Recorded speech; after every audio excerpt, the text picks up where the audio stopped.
반갑습니다. 신선한 생각입니다. 12월 26일 오전장 시황을 말씀드리도록 하겠습니다. 장전 시황입니다. 이 장전 뉴스인데 주식 매입할 대단한 기회. 이 이야기는 스스로가 모르고 있음을 인정하는 모양새죠. 그리고 중국 시장, 중국 외국 자본 관세뿐만 아니라 금지 대상을 축소를 한다고 연일 긍정적인 뉴스가 나오고 있습니다.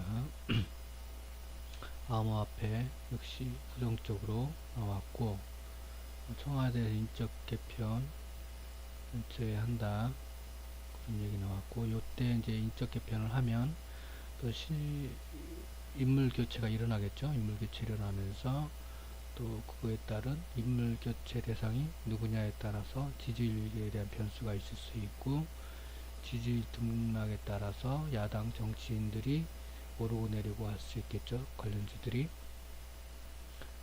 상승 종목수를 보면 아침에 236, 230, 325, 265 이때가 이제 중국 시장 개장을 한 초반이죠. 그러니까 중국 시장 개방 초반에 약간 밀려서 약보합이었으니까 그 영향을 받아서 밀린 것 같습니다. 그 양지수 양수급이고 양매수인데 이렇게 나오면 상당히 긍정적인 시장인데, 지수는 하락을 했고, 아침 얘기입니다. 아침 9시 한 30분이나 되기 전일 거예요. 아마 상승 섹터가 없었습니다. 그리고 엘컴텍을 매매를 하려고 아침에 보고 있었는데 설탕물에 개미들이 너무 많이 들끓은 거예요. 제가 지수 밀릴 때 관종 종목이라고 그랬죠. 섹터 외에 별도의 종목으로는 엘컴텍을 여러 번 얘기했던 부분인데, 여기에 이 설탕물에 개미들이 너무 들끓어서 그래갖고 장시 잡고 4천격인 디플렉스로 매매를 했습니다. 디플렉스를 한 3%, 4%, 뭐 그 정도 때쯤에 매수를 한 것 같아요. 3, 4% 정도 때 매매를 했던 것 같아서, 그러고 난 다음에 팔았습니다.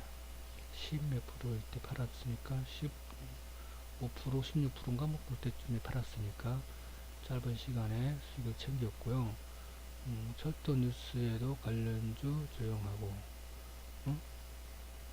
오늘 철도 뉴스 있었잖아요. 철도 뉴스가 오늘 두 개예요. 남북 철도도 있지만 GTX인가 그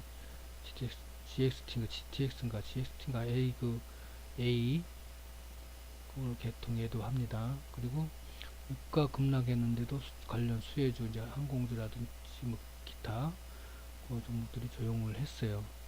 그만큼 이제 세계 경기 전망이 이제 안 좋다고 계속 연일 떠드니까 꼭 매매 방법 중에 하나라고 얘기를 하면서 많이 강조했던 얘기들이 있죠. 다 남들이 안 좋다 할 때 사라. 다들 남들이 안 좋다고 하니까 그때 사라. 그때가 바닥이다. 저는 그 말을 100% 믿지는 않습니다. 저는 개인적으로 확인하고 사도 된다. 그렇다고 해서 확인하기 전에 확인시켜 주려고 할 때 산다. 저는. 그러니까 쉽게 얘기하면 이거는 발바닥을 얘기를 하는 거고, 저는 발목. 이 추세를 확인할 수가 없잖아요. 하락 추세를. 그러니까 멈춘지. 그러니까 쉽게 얘기하면 하락 추세에서 횡보할 때, 멈출 때, 그때 저는 잡는 거를 선호합니다. 그래갖고 1차적으로는 그 하락 추세에서 멈춰서 1차 기술적인 반등은 살짝 보일 때 팔고 다시 내려옵니다. 조정을 줍니다. 보통. 그럼 조정을 줄 때 그때 다시 잡습니다. 그래서 본 상승을 갈 때 홀딩하는 개념, 그런 개념을 저는 적극적으로 추천하고, 저는 그런 쪽을 선호하는 편입니다. 물론 이제 그 타이밍을 잡기는 쉽지가 않은 겁니다. 애매한 경우도 있고 도로 밀릴 수도 있고 하는 부분이 있기 때문에, 여러 가지 가지수가 있기 때문에 그거는 쉬운 일이 아니죠. 전문가들도 장담할 수 있는 부분은 아닙니다. 지금 여러분 올해 주식시장 보셨듯이 전문가들도 다 나자빠듯이 지르듯이 세계 경기 전망도 세계 그 유명한 경제학자들 다 두 손발 들듯이 이 트럼프라는 사람의 말 한마디에 움직이는 세계 경제 경기입니다. 그렇기 때문에 장담을 할 수가 없는 거예요. 제가 전에부터 누누이 얘기했잖아요. 이 사람은 자고 일어나면 모르는 거다. 이 사람이 불확실성이다. 라고 얘기를 내가 방송이나 언론에서 얘기하기 전에부터 전 얘기를 했던 사람입니다. 이 트럼프에 대한 불확실성. 올해 들어서 제가 12월 달에 와서 뭐 트럼프 리스크 얘기를 한 게 아니고 트럼프의 불확실성에 대한 부분은 수누이 강조했던 부분이기 때문에 이 사람이 변수라는 거지, 변수가. 국내든 세계든. 국내 증시는 세계 증시에 영향을 받으니까. 어쨌든 간 그랬고, 상승 섹터에 아침에 여기 봤을 때는 상승 섹터가 없었다 그렇게는 했었죠. 근데 여기는 상승 섹터가 수소차, 광물이 티플렉스 광물이고 엘검텍도 광물입니다. 선박 평형, 조선주는 하락을 하고 있었는데 선박 평형은 올라가고 있어요. 수주가 있었기 때문에 선박 평형수 관련주들이 움직인다라는 얘기를 하는 겁니다. 이렇게 차이를 비교를 하셔야 되고, 그러니까 이런 부분을 보더라도 가치를 봐야 돼. 이렇게 연관이 있는 섹터들 간에 연관이 있는 종목이잖아요. 그죠? 그렇게 보시면 되고, 오전장은 좀 그런 식으로 끝났고, 요게 10시 한 20분쯤에 제가 이걸 쓰고 10시 20분에 뉴스를 검색을 바로 들어갔어요. 요 종목은 10시 49분에 확인한 내용이고, 제가 요 시간을 일부러 이렇게 표시를 해드리는 게 오해를 할 수 있는 부분들이 좀 있겠다 싶은 생각이 들더라고요. 제가 뭘 작성을 하면서 보니까. 그래서 제가 시간을 중간중간에 넣어드리는 겁니다. 자, 삼성제약, 동결건조. 이 동결건조 업체가 갑자기 생각이 안 나네요. 이거 업체가 있었는데 200억 규모면 그 업체가 수주를 했을 건데 수주 뉴스가 나올 것 같은데 아직 제가 못 봤거든요. 나온 뉴스를. 수주 뉴스가 나올 건데 삼성제약하고 수주했다라고 요거 나왔으면 그게 나올 건데 안 나온 거 보니까 아직 매집이 안 된 상태인지 어쩐지 확인을 해봐야겠습니다. 나중에 종목이 있습니다. 상장 종목이 있어요. 그 종목도 옛날에는 변동성이 많아서 좋았는데 요새는 좀 조용한 것 같습니다. 이 동결건조가 식품에도 쓰지만은 제약에도 쓰고 많이 쓰입니다. 그래서 이 기술이 후성이 이제 가스 쪽이잖아요. 그 동결가스 뭐 무슨 가스 그러는데 가스 쪽이 후성을 합니다. 여름철에 같은 경우 또 관련되고 드라이 아이스 같은 냉매 가스가 있어 에어컨 가스 관련되는 다 관련되는 것들이기 때문에 자, 이 뉴스를 하나를 보더라도 그렇게 연관을 지어서 해석을 하시고 연관성을 보셔야 된다는 얘기입니다. 누누이 말씀드리지만 앞으로는 이런 얘기도 안 해드리고 그냥 훅 훑고 그냥 넘어갈 겁니다. 웅진신급이군 어제 제가 영상 찍을 때 나왔던 얘기가 있죠. 신학기 그리고 드라마 요새 스카이 뉴스 드라마 하죠. 그거하고 관계가 있는 거고 관련성이 바닥을 확인한 주가라고 합니다. 바닥이 다 내려왔다 그 얘기니까 그러면 이때부터 반등을 주거나 횡보를 하거나 아니면 횡보를 하더라도 골파기를 한 번 더 해주거나 매집이 돼 있는 상태에서 경우 골파기를 해주는데 매집이 안 된 상태에서는 골파기를 그때도 하죠 하기야 매집이 안 된 상태도 어쨌든 간에 이런 뉴스를 내보냈다는 거는 매집이 됐다라고 얘기하는 매집을 했습니다 라고 얘기를 하는 건데 차트를 한번 봐야겠죠. 웅진신급이 신학기 때 그러면 본 상승을 신학기 때 시킬 건지 그 전에 시킬 건지도 타이밍을 봐야 되는 부분이고요. 자 그리고 이제 이렇게 뉴스가 나왔고 제 바이오 리더스 관심 가져주세요 라고 뉴스를 내보냅니다. 그 셧다운 장기화 불사 저는 지난번에 제가 예상하기로는 단기적일 것이라고 했는데 이 장기화 불사한다라고 뉴스가 나와버렸네요. 자 대위에이텍 내가 이 대위에이텍을 입지를 해놨는데 이거 티플렉스 팔고 얘를 입지를 해놨었는데 나중에 보니까 입지를 해놓고 보니까 뉴스가 나와있네 보니까 이렇게 이 뉴스가 이때가 이제 어느 정도 얘도 한 4% 5% 4% 5% 정도 때였던 것 같은데 자세히는 모르겠습니다. 지금 올라가고 있는지 내려가고 있는지 모르겠어요. 지금. 일단은 그렇고 상한가 매도는 걸어놨어요. 그냥 안 보고 지금 이 영상 찍으면서 그걸 안 보고 있어요. 차트를. 자, 그리고 남북 철도 도로 연결 착공식 열리는 남북 판문역. 이걸 내가 방송을 뉴스를 보다가 아무리 권위주의가 줄었다 하더라도 기관차가 녹슬고 허름하고 막 보기가 좀 안 좋더라고요. 하다못해 페인팅이라도 좀 칠하고 해야 되는데, 응? 최소한 그 성의가 있잖아요. 성의. 응? 사진도 찍고, 응? 출발할 때 사진 딱 찍을 거 아니에요. 기차를. 그 영상도 기록이 남을 거 아니에요. 남북 연결 그 철도 연결하는 그건데 동네 어? 동네 그 마을 사소한 행사에도 하다못해 프랭카르트도 붙이고 뭐 이렇게 또 하고 하는데 앞마당도 쓸고 하는데, 응?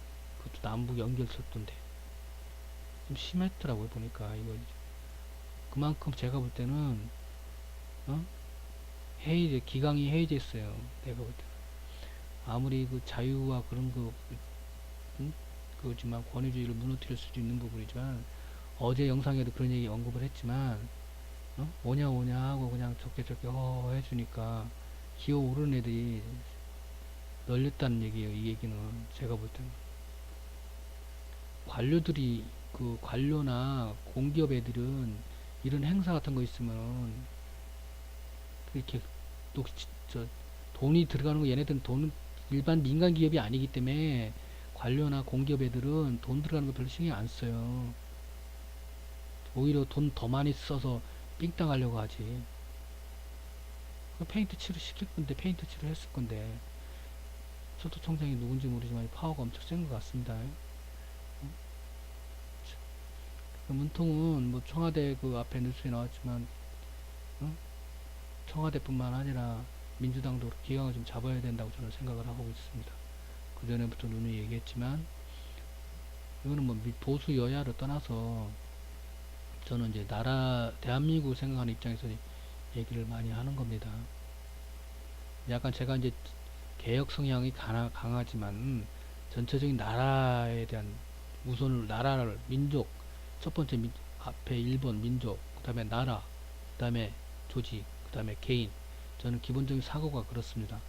근데 지금 우리나라 대부분들이 여야 정치인들은 전부 다가 개인의 우선순위를 앞세워서 앞에 걸 하려고 하니까 개인을 앞세우면서 하면서 뭘 하냐면 민족을 이용해 먹으려고 하고 대한민국을 이용해 먹으려고 하고 조직을 이용해 먹으려고 하는 개인들이 들치고 설치고 있단 말이에요. 여야를 떠나서 모두 문통이 궁지에 몰린 이유가 뭔지 알아요? 그 개인들의 그것 때문에 그런 거예요.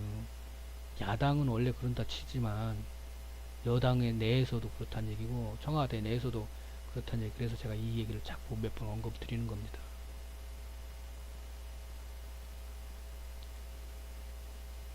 자, 포티스 골드맥스 그룹과 짝퉁 방지 라벨 공급 계약 나와 있고 유치원 3법. 내가 유치원 3법 내가 때 나경원이 그때 언급은 제가 못 드렸지만 이 원내대표 뽑은 한 이유일 수도 있다라는 걸 속으로 생각을 했어요. 근데 그래 설마 이런 것 때문에 원내대표를 뽑나라 생각을 했거든요. 근데 그럴 수 있는 당이라고 생각하기 때문에 이런 것 때문에 개인 사욕에 대한 부분이 강한 욕심이 강한 쪽이니까 그럴 수도 있다라는 생각이 우연찮게 들더라고요. 그래서 제가 그냥 궁금해서 진짜 이것 때문에 그런 건지를 궁금하더라고요. 그래서 멘트를 달았고 오전 시황 부재로 김정은 답방 북미 정상회담 결정은 주식시장에서 결정을 한다. 주식시장에서 결정을 한다는 얘기. 즉 주식시장에서 관련주가 상승하면 김정은 답방이 있는 거고 관련주가 급등하면 북미 정상회담이 있는 거예요. 진행되는 거예요. 관련주가 안 움직이면 안 하는 거예요. 결국 이제 어떤 행위나 뉴스는 주식시장에서 먼저 반응을 한다는 거죠. 강한 반응은 사전에 급등을 연일하는 거예요. 만약에 이날 뉴스가 나온다 그러면 며칠 전에 급등을 하는 거죠. 며칠 그 주에 그 주 초부터 이제 움직이기 시작하는 거지. 그리고 단발성일 경우는 이제 발생하는 뉴스 나오는 날 전날에 급등을 해요. 단발성일 경우. 그때는 그 소스가 확 퍼지거든. 그 전날에 급등을 하고 당일날 이제 마지막에 이제 정리하고 내려오지. 그리고 이제 조심스러운 반응은 이제 티 안 나게 밑에서 거래량을 안 일으킵니다. 살살살살살살 옵니다. 그래서 횡보를 해요. 그리고 대신 주가 관리는 되죠. 왜냐면 자기가 매집하는 가격대가 있기 때문에 주가 관리가 돼요. 그러니까 만 1,000원이다. 그럼 1,000원대에서 계속 유지가 돼요. 거기서 변폭을 막 1, 2%씩 왔다 갔다 해요. 그러면서 쭉 횡보를 하죠. 조심스러운 매집을 하는 경우죠. 이런 경우는 이제 재료가 강한 경우죠. 확실하고 재료가 강하고 효과가 좀 지속성이 있는 거. 어느 정도 끌고 갈 수 있는. 그리고 이제 상승폭이 크지. 이제 이렇게 올라가죠. 또 몇 배. 그런 경우는 이제 조심스러운 반응을 보이는. 대신 이제 티가 안 나게 해야 되지. 그렇잖아요. 그럴 경우는 내라도 그렇게 하려고 노력을 할 거 아니에요. 그래도 어쨌든 저쨌든 티가 나는 부분이 있고 그걸 이제 알고서 달라붙는 경우가 있는데 중요한 거는 그거에 따라서 골파기도 하고 뭐도 하고 밑꼬리 달기 흔들기도 하고 하여튼 하겠죠. 털기를 막 하려고 하죠. 위아래 막 털려고 막 흔든단 말이지. 밑꼬리 달고 흔들고 밑에 골파기를 해서 흔들고 하여튼 그래 한다 이거죠. 그러니까 이제 그 사전에 감지해서 달라붙은 개미들로 털어야 돼 이거지. 어쨌든 간에 그 과정을 견디느냐 못 견디느냐도 있고 그걸 다 끝나고 나서 이제 마지막 진짜 올리려고 할 때 타이밍 이게 제일 좋은 타이밍인데 이 기술이 안 되면은 사전에 감지를 해서 잡아야 되는데 그 골파기하고 윗꼬리를 견뎌야 되는 거고 진짜 기술이 좋아서 테크닉이 좋아서 이거 타이밍을 잘 잡아서 바로 올릴 때 잡으면 윗꼬리하고 골파기를 다 끝난 다음에 진짜로 올릴 때 타이밍 딱 잡아서 이게 가장 큰 기술이죠 사실은. 이걸 하면 된다는 얘기죠. 결론은 뉴스의 강도나 연속성, 지속성, 시점은 주식시장에서 결정한다. 그러니까 이제 주가의 움직임이 그거에 따라서 이 뉴스의 강도나 연속성이나 지속성이나 시점이 이 그 주가에 의해서 결정이 난다는 거예요. 주가가 딱 그거에 맞춰서 움직인다는 얘기죠. 그래서 결론은 김정은 답방균으로 주식시장에서 결정한다. 이렇게 제가 부제를 달았던 겁니다. 제가 이러니까 각그 시황 영상 올릴 때마다 이렇게 부제를 하나씩 올리니까 짤막하게 올리니까 시황을 그냥 굳이 당일 시황으로만 보지 마시고 저기 주식시장 읽는 그 재미로라도 보시고 또 뉴스를 분석하고 해석하는 부분을 같이 공부하는 같이 느끼는 부분으로 봤으면 합니다. 자, 감사합니다. 일단은 그 블로그에 있는 글을 보시려면 검색어 신선한 생각을 검색을 하시면 됩니다. 감사합니다. 오늘 장 마무리 잘 하세요.